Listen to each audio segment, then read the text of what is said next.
Bien, après la thèse dans laquelle nous avons soutenu que la littérature est engagée. Donc nous avons montré ça à travers les genres littéraires, la poésie, le théâtre, le roman. Donc nous savons qu'on nous a demandé dans la consigne de discuter. Donc nous avons affaire à un plan dialectique. Donc dans la seconde partie, l'antithèse maintenant, nous allons aborder l'antithèse. Dans l'antithèse, on doit montrer que toute œuvre littéraire n'est pas engagée. Elle n'est pas engagée, elle ne s'intéresse pas aux problèmes de la société.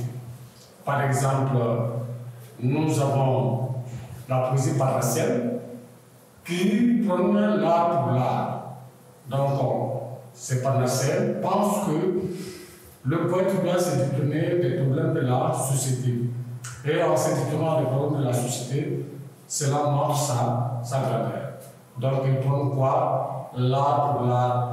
La poésie n'est autre chose que la beauté. Donc, comme ils affirment que la poésie ne sert à rien sauf à montrer la beauté.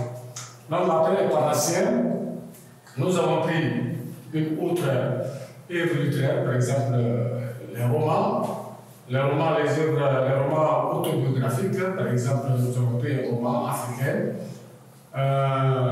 Camarade Laye, son roman L'Enfant Noir. Donc, dans ce roman, l'auteur se contente tout simplement de montrer son enfance dans un milieu traditionnel africain authentique.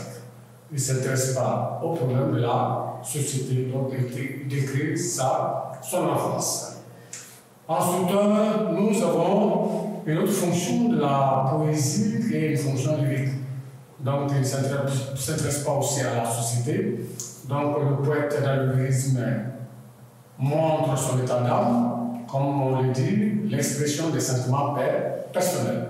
Donc, nous avons pris un exemple là-bas. Un premier exemple, deux exemples. Premier exemple, Guillaume Apollinaire, dans le poème du Pont Mirabeau. Donc, il montre son état d'âme suite à sa rupture avec Marie Laurence.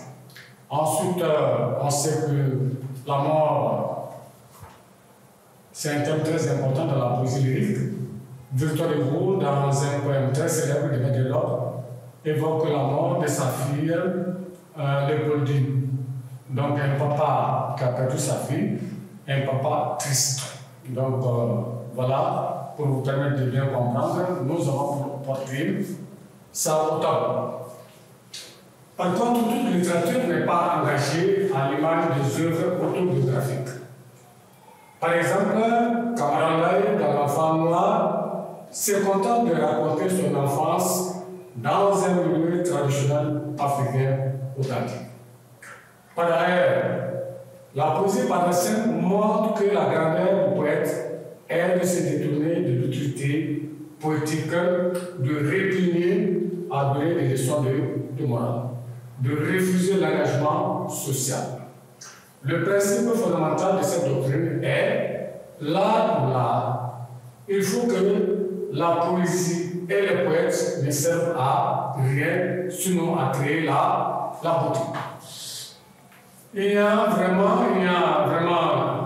de beau que ce qui ne peut servir à rien. La poésie lyrique est l'expression des sentiments personnels. Le poète étale sans complaisance leur chagrin d'amour. Par exemple, Guillaume Apollinaire, dans le poème Le Pont Mirabeau, évoque son état d'âme, un cœur brisé à cause de la douleur suite à une rupture amoureuse. L'amour engendre la tristesse et le désespoir. Par exemple, Victor Hugo, dans le poème de Médélope, exprime sa douleur suite à la mort de sa fille, Léopoldine. Voilà ce sujet de dissertation. dissertation qui porte sur l'engagement politique baccalauréat 2022. Voilà comment nous avons pu traiter ça pour vous. Donc nous allons passer à la conclusion.